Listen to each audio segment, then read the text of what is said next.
কবিতা কবির ক্ষমতা। কবি রেজাউদ্দিন স্টালিন।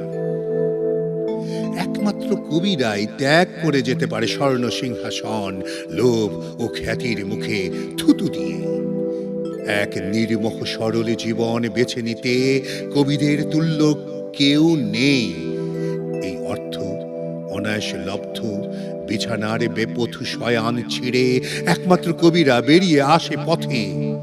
সমুদ্রপুত্র তিমিদের মতো স্বাচ্ছন্দ্য স্বাধীন জীবন নিয়ে কবিদের অহংকার খুব।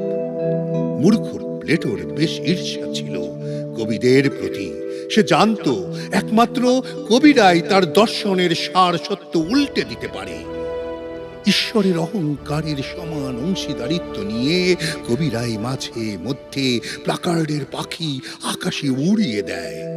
আর নির্বাসনে যেতে হলে কবি নিজেই যায় স্বেচ্ছায় স্বতঃস্ফূর্ত একা। কোন রাজাদেশ তাকে দণ্ডাজ্ঞা দেবার ক্ষমতা রাখে না। এই তো সেদিনও লোরকা লোহিতাভ দুঃসাহসে মৃত্যুর মাথায় উঠে সভ্যতাকে আঙুল দেখালো। ফেরতো সুলতানের মুখের পরে ছুঁড়ে দিল করুণার স্বর্ণ মুদ্রা যত। এবং স্বর্গে যাবার আগে হেরাক্লাস বেঞ্জামিন অন্ধ করে দিয়ে গেল জিউসের শ্বেতাঙ্গ ঈগল। পরাধীনতার প্রতি প্রচণ্ড ঘৃণায় অবিনীত নজরুল মেনে নিল মুগ্ধ নির্বাসন।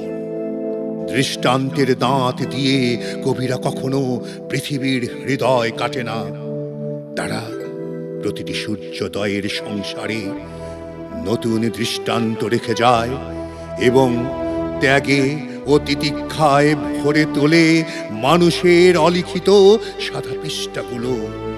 এবং ত্যাগে ও তিতিক্ষায় ভরে তোলে মানুষের অলিখিত সাদা পৃষ্ঠাগুলো।